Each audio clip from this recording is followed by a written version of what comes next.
세계인이 사랑하는 도시 미국 로스앤젤레스. 로스앤젤레스는 세계 연예 사업과 무역의 중심지로 이목을 집중시키고 있다. 특히 세계 영화 시장을 주름잡는 영화 산업의 메카로 할리우드는 물론 파라마운트나 워너브라더스와 같은 거대 영화 방송 제작사들이 밀집해 있는 곳이기도 하다. 로스앤젤레스가 세계인의 사랑을 받고 있는 것은 이뿐만이 아니다. 인구 1,000만여 명이 살고 있는 이곳은 세계 각국에서 건너온 이민자들이 생활하고 있으며 사용되는 언어만도 100여 개에 이른다. 생김새는 물론 다양한 문화가 공존하고 있는 로스앤젤레스는 명실상부한 다인종, 다문화의 복합 도시다.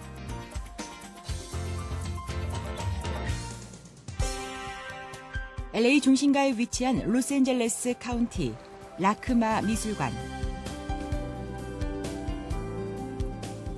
라크마 미술관은 미국 서부의 최대 규모로 미국 내에서도 세 손가락 안에 드는 미술관이다.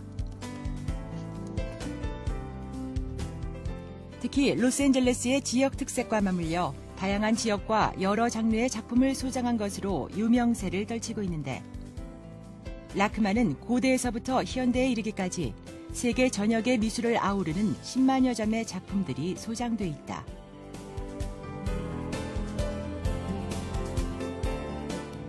세대와 문화를 넘나들며 전시된 작품들을 보기 위해 이곳을 찾는 관람객 수만도 한 해 수백만 명. 최첨단 현대미술 작품을 통해 미술에 담긴 문화의 가치를 다시금 가늠하게 되고, 이 하나하나에 시대 정신과 문화가 살아있음을 가슴 깊이 느낄 수 있다.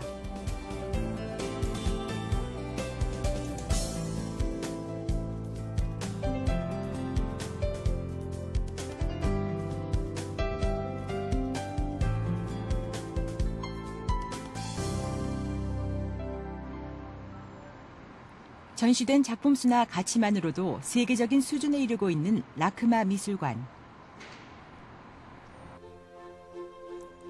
그 중에서도 유럽의 걸작들을 만날 수 있다는 것이 더욱 큰 매력으로 손꼽힌다.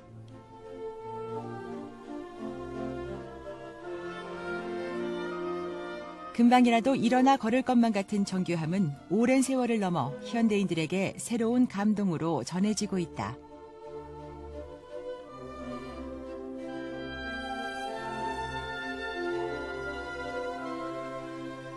다양한 소재를 통해 우리의 생활을 표현해내고 인간의 감정을 드러내는 다양한 미술품들. 손으로 빚어낸 작품 하나하나마다 삶의 무게가 고스란히 드러나 있으며 우리의 문화생활을 더욱 풍요롭게 만들고 있다.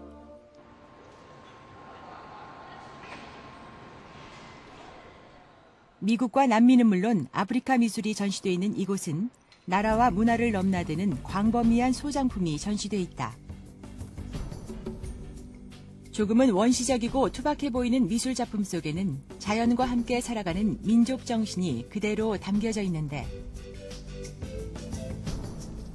아프리카 미술품은 주로 나무와 돌과 같은 자연을 소재로 만들어졌으며 인간을 형상화해 인간 중심적인 의미를 담고 있다. 이렇듯 아프리카 미술품은 자연 속에서 자연과 함께 살아가는 아프리카 사람들의 문화를 고스란히 드러내고 있다.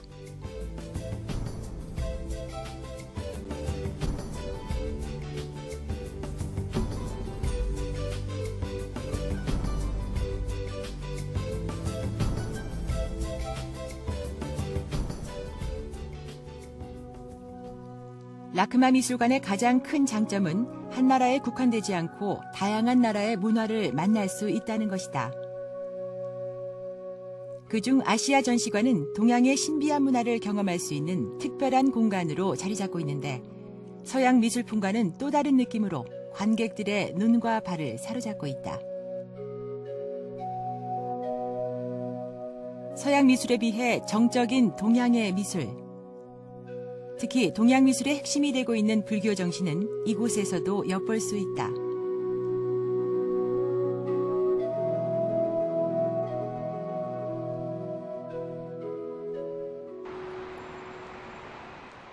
그중 최근 재개관을 한 한국관은 라크마 미술관을 찾는 관람객들의 발길이 가장 많이 머무르는 공간이기도 하다.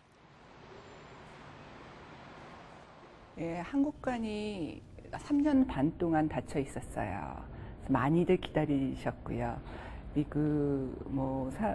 많은 분들이 아시는 건데요. 지금 해외 한국실로는 가장 최대고요. 그 위치가 사람들의 왕래가 가장 많고 관심이 많은 곳이라서요. 많은 분들이 찾아오시고요. 그 한 2달 반, 재개관하고 2달 반 동안 방문자 수를 셌었거든요. 근데 2달 반 동안 15,000분 이상 오셨으니까 상당히 라크마 한국실이 관심이 많다는 것을 보여주는 것 같습니다. 여전히 사람들의 발길이 끊이지 않는 한국관에 특별한 행사가 열렸다.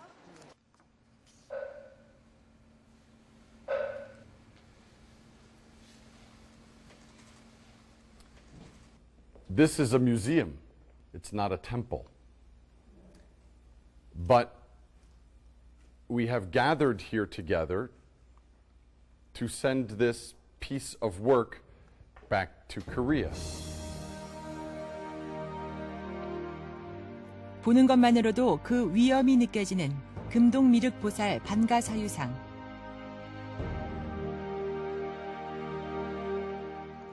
우리나라 국보 78호로 한국관 재개관을 기념하기 위해 지난해 9월부터 라크마에 전시되고 있다.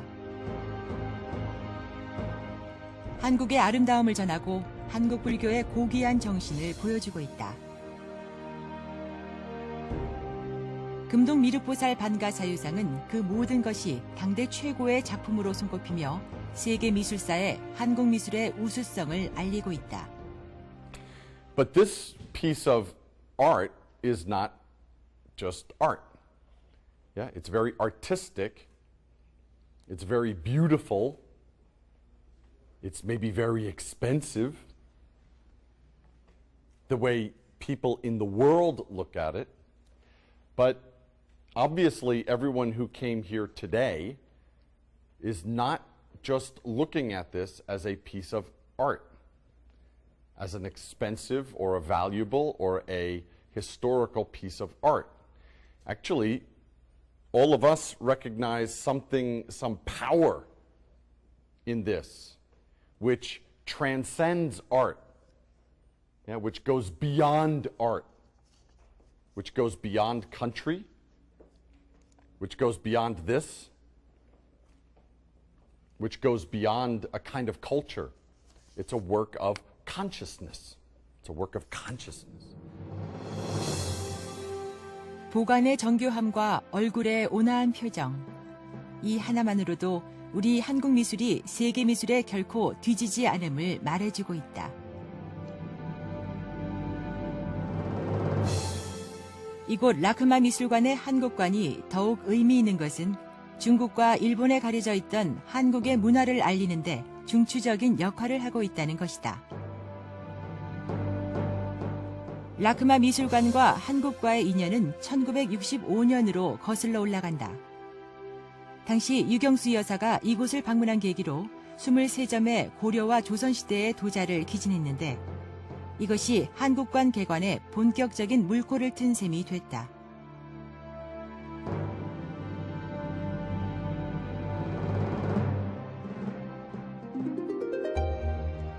한나라의 생활문화를 엿볼 수 있는 것 중 빼놓을 수 없는 것이 바로 의복문화. 화려함이 돋보이는 가래 한복은 고운 선과 다양한 색채로 관람객의 탄성을 자아내고 있다. 색색의 화려함으로 수놓은 놀이개 하나에도 고집스레 이어온 장인의 숨결이 고스란히 느껴진다.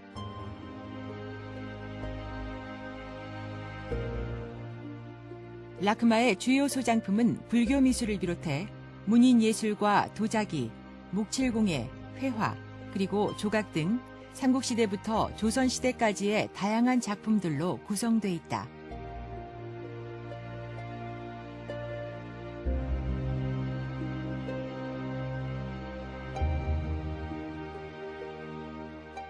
한국 미술에 있어서 빼놓을 수 없는 것, 그것은 바로 한국 불교 문화다.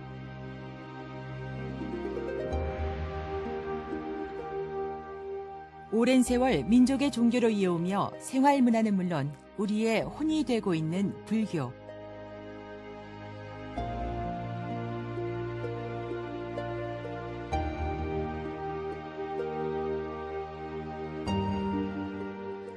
한국 미술을 진정으로 이해하기 위해서는 한국 불교의 이해가 첫걸음이 돼야 한다고 전문가들은 말한다.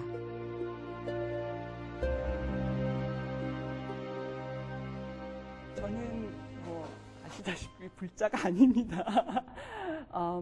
하지만 미술사학자로서 한국 미술을 볼 때 불교를 분리하고는 볼 수가 없습니다. 그래서 오늘 같은 행사도, 어제 행사도 왜 준비가 가능했냐면 어떻게 불교 미술을 제대로 감상할 수 있는가에 대한 의문을 항상 가졌거든요. 미술사학자로요. 그거를 푸는 거는 미술사학자나 미학자나 역사학자가 못하는 그게 있거든요. 그건 불교를 아시는 분, 스님하고 다 같이 봐야 된다고 생각을 합니다. 그래서 불교라는 게 종교만을 띄어서 생각할 수가 없고요. 한국 역사, 한국 문화로 봐야 될 것 같습니다. 세계 수준의 문화를 간직한 대한민국. 그 속에는 불교가 뿌리 깊게 자리해 있다. 민족의 정신과 혼이 깃들어 있는 한국 불교 문화. 그 고요하고 깊은 사유의 시간이 지금부터 펼쳐진다.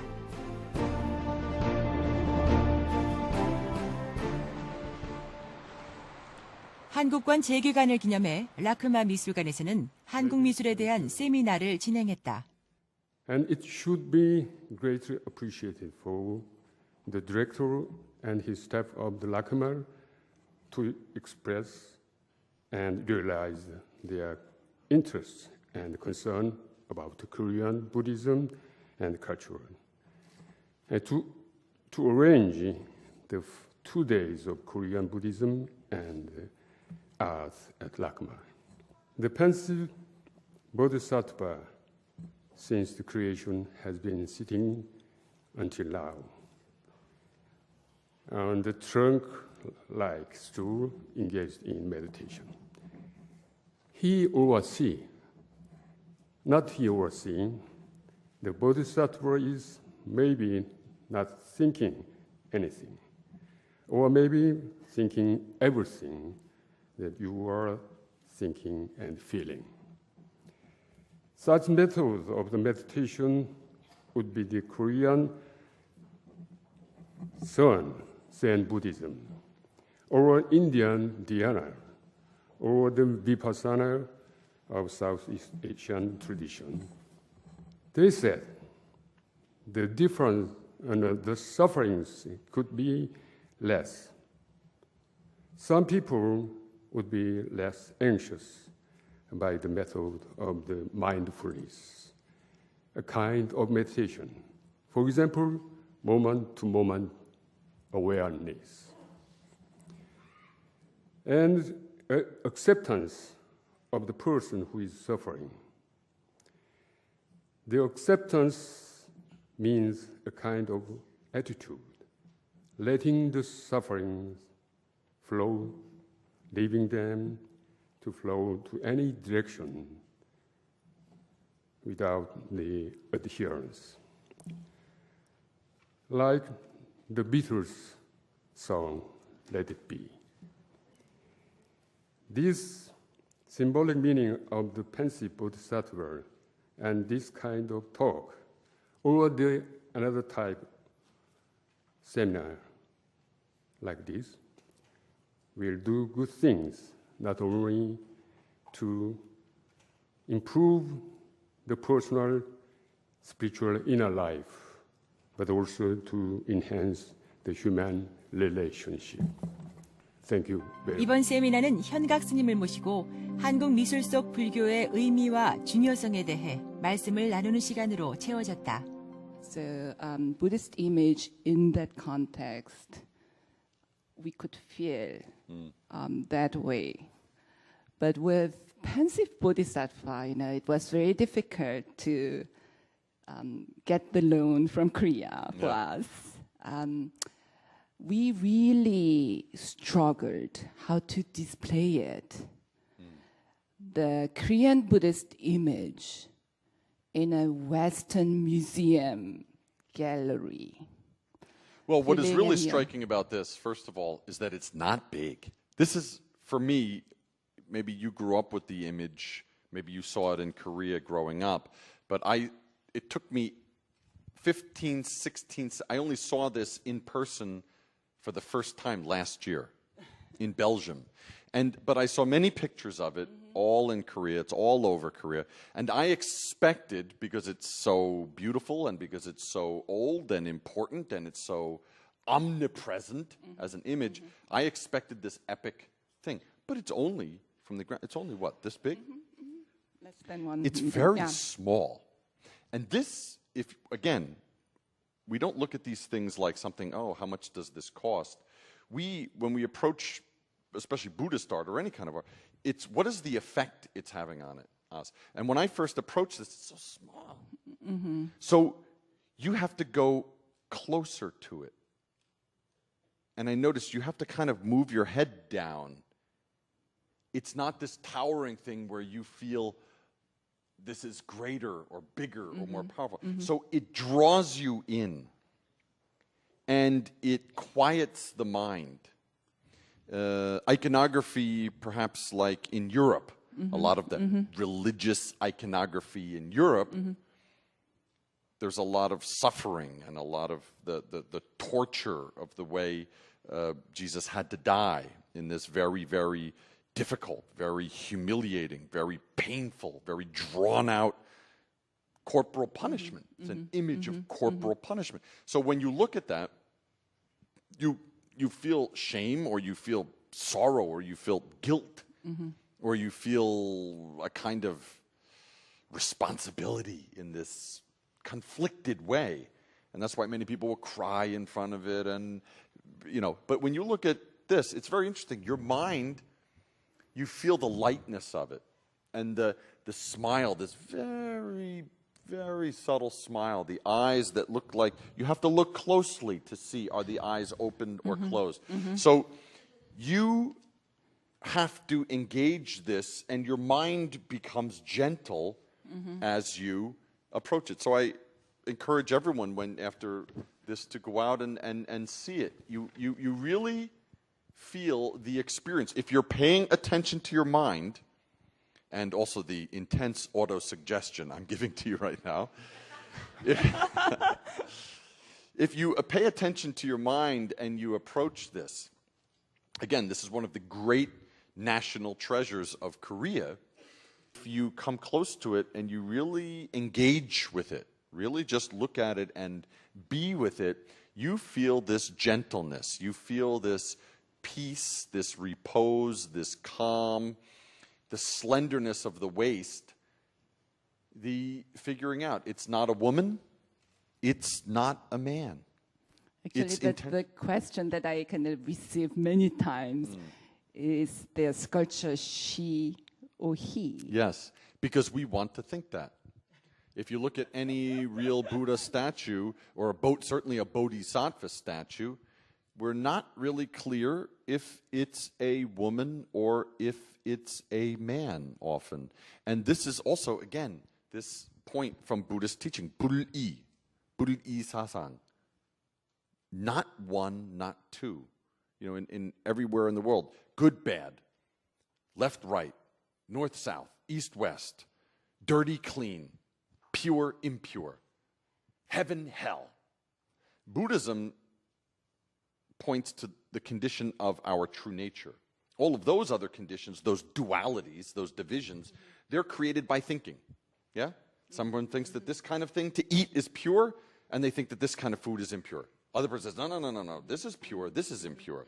Someone thinks this kind of action is good, maybe another kind of action is bad. Another person says, no, that's not good, that's bad. Buddhism recognizes that in the meditative state, we see that all of these dualities, all of these conditions are merely created by thinking. But when we return to our nature, our fundamental nature as it is, there's no good, no bad, no pure, no impure, no female nor male. Our original fundamental nature has no male, has no female.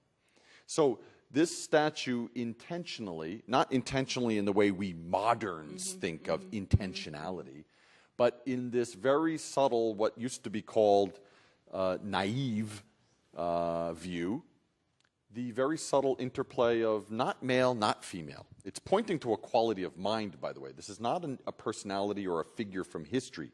It's pointing to a quality of mind. So, yeah, it's intentionally, you don't know, is that male, is it female? It has female kind of appearances and qualities, and it has male appearances and qualities. So it draws you in. It pulls you in, and your mind calms down, and it softens, and it can't have these hard-edged qualities anymore. So the statue is already working on you in that way. I think so. To many people who visited our galleries too, so many people kind of meditating, kind of in the same posture in front of the statue. Yes, yeah. Maybe it's a little bit silly question. What do you think he's thinking? Well, the statue. Well, He's kind of in thinking stage, I right? like what Kim Gyuchil 이사장님 said a few minutes ago. Thinking everything and maybe nothing. Now, this is amazing. If you turn to the next slide, which is About our European. Thinking. Here is our Western version. I asked for this image to be put next to this. This is, I think, very significant. We all know this, Rodin, Auguste Rodin, the thinker, le penseur in French, the thinker, thinking everything. It's like a computer that has downloaded too many files, has too many programs, 6 animation games, is defragmenting, is hooked up to 5 Wi-Fi networks, has received 68 malware viruses. It's thinking everything. And you can feel the weight, the darkness, the legs, the shadows, the heaviness on the head, on the shoulders, the heaviness of feeling, too. It's not, I think in today's world, this kind of person might be given Prozac. Maybe. I'm not making any recommendations here, but you know, this is our modern approach to these sorts of situations. But I'm not putting them down. I mean, but you can see the effect of thinking everything and only thinking everything. Thinking, it's called the thinker. The thinker. What's real interesting, the original position of this, when Rodin made this, the context of this is above, where does it sit? Kind of like the gates of hell. This, Rodin put this in a context. It's seated above a gate, these epic doors, the gates of hell. This is, the thinker is seated above the gate to hell. Right above it. Thinking, attachment to thinking leads to suffering. The gate of hell. So that's just if it's thinking everything. But I like what our 이사장님 said before. It was very, very, very interesting, just standing backstage waiting to come out. Thinking everything and maybe nothing. So this is the pensive bodhisattva. Obviously, something is occurring in the consciousness. It's not a blank slate. of stone nothingness. There is a subtle emotion. Look at that beauty. Look at that softness. Look at that gentleness, that compassion. That is the kind of friend you would want to have. Oh, the other friend is also good, but that other friend is going to need a lot of conversation. We would have to say the previous slide is a sort of a high maintenance kind of situation. No problem. We're compassionate people. We should help everybody. But you're going to be having a lot of heavy, long, into the night discussions with this person. And yeah. So it's a kind of situation you can work it out. But if you look at the left, that is the kind of a lightness. It's a kind of a gentleness, an openness, which can receive anything and looks very generous. I don't want to overinterpret it. So that's the thinking nothing. Thinking nothing meaning, again, not a blank slate like a robot, but not attached to thinking. Aware of consciousness before thinking. Yeah, what I really like about my Christian upbringing when I was a child, Jesus said, if you want to enter the kingdom of heaven, become as a child again. Okay? Kingdom of heaven, child. Again. Gates of hell, you can do a little bit what's happening on the right. Yeah, not good, not bad. But what an interesting antithesis or an interesting contrast that we have.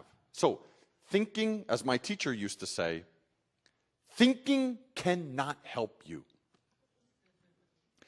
Your life cannot be solved by thinking.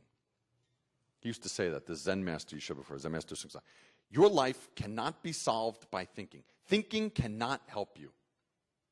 Or another time, one of his students said, oh, sir, you're always teaching this and that. I only don't know, but I don't understand your teaching. And my teacher said, my teaching is not based on understanding.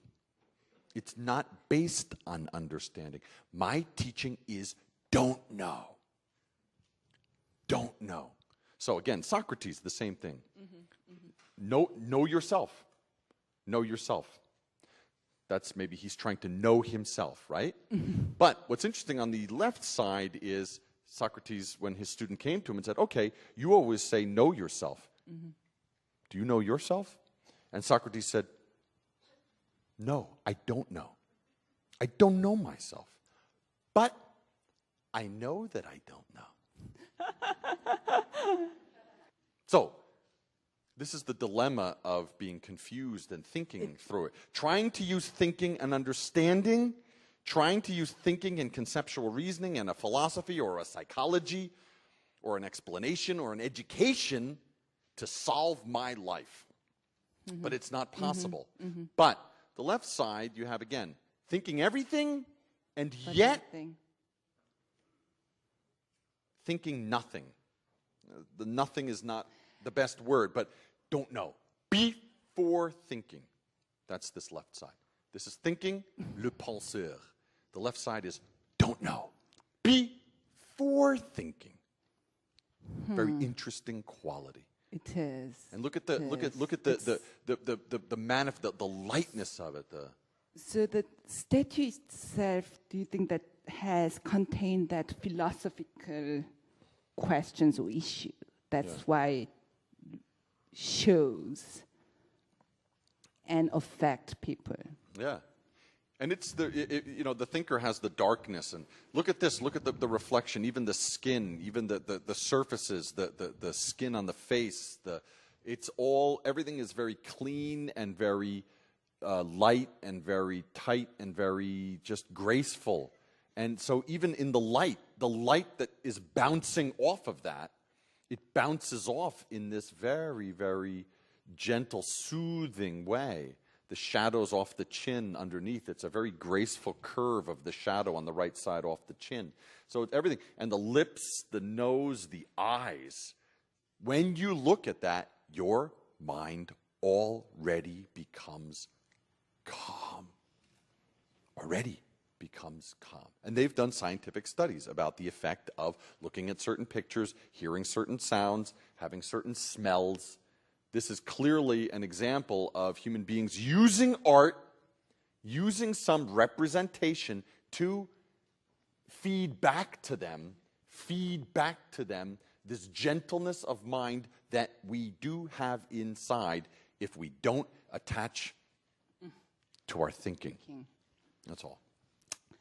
I heard, and it is said, that these bodhisattvas will come to us in the far future. According to the scripture, it's 6.5 billion years from now on.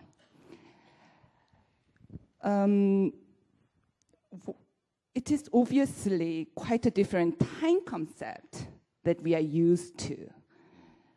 How does Buddhism conceive of the future? What do you think our future will be?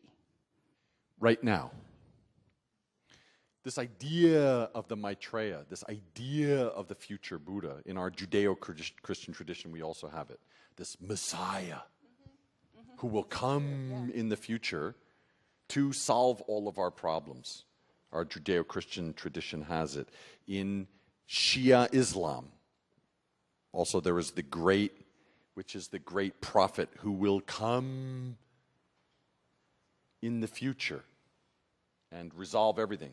Usually they come in will come with a bloody war, the Messiah thing that we have in the Middle East and in our Judeo-Christian tradition in the West. There'll be some massive apocalyptic war where everything will be destroyed.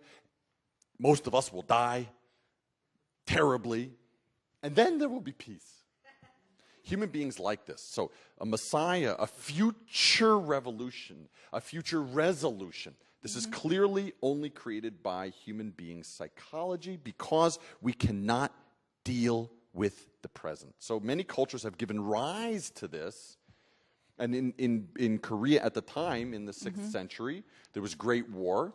During Shilla, when there was this, Three Kingdoms. the three kingdoms were warring, and there was constant battle and strife and murder and burning of farms and land and bringing young men, stealing them to war, and the rape and imprisonment of many women and children. It was a time of great suffering.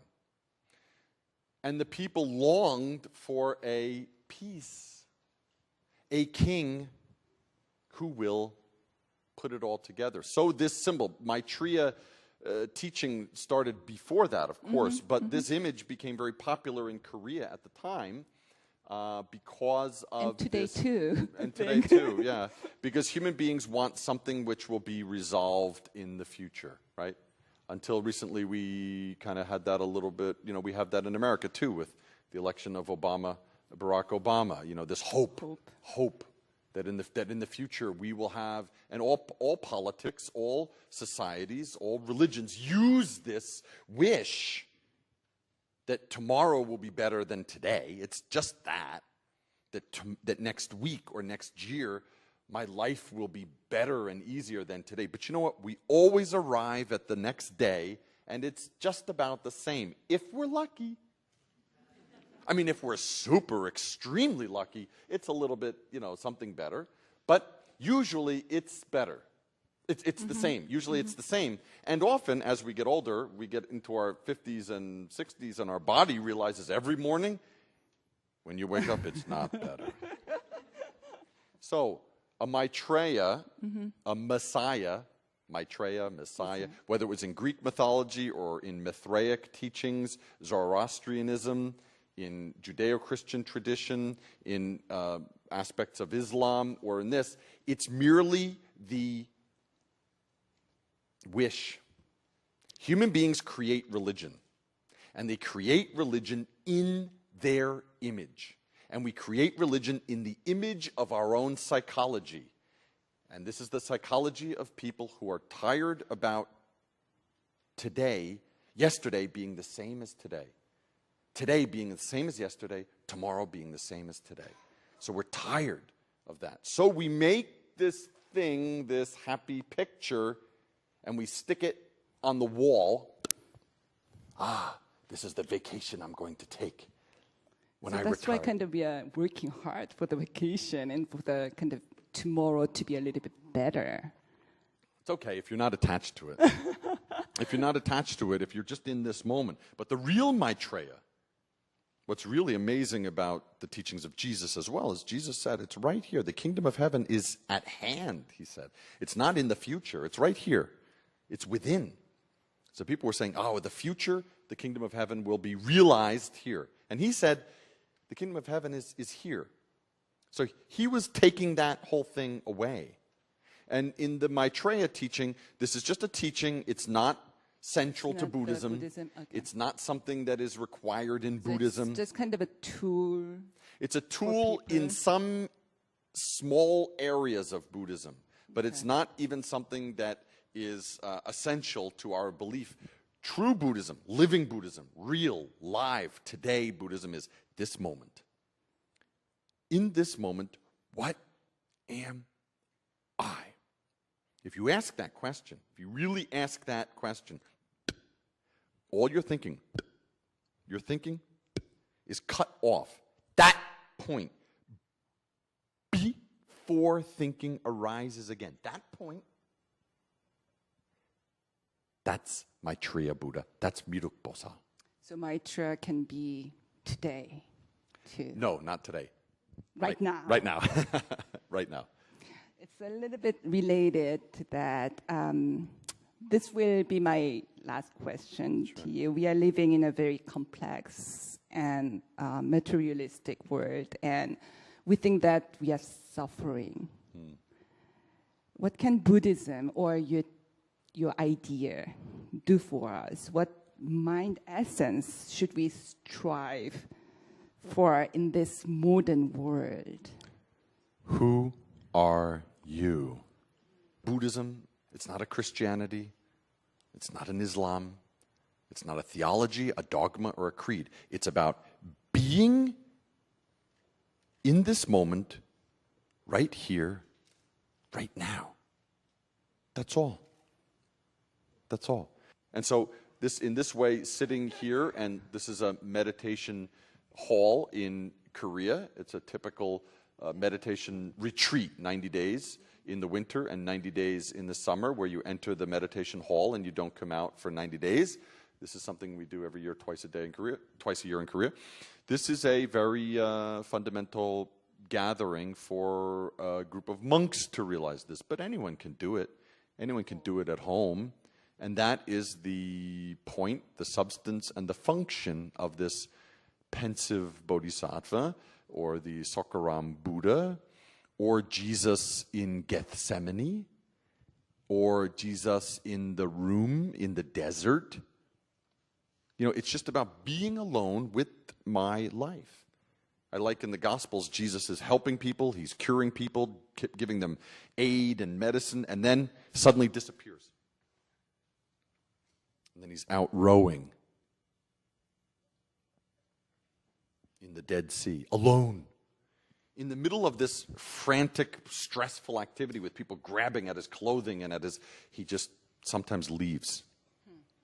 Just that's this. It's the same. Thank you so much, Master Hyungak, for the insightful.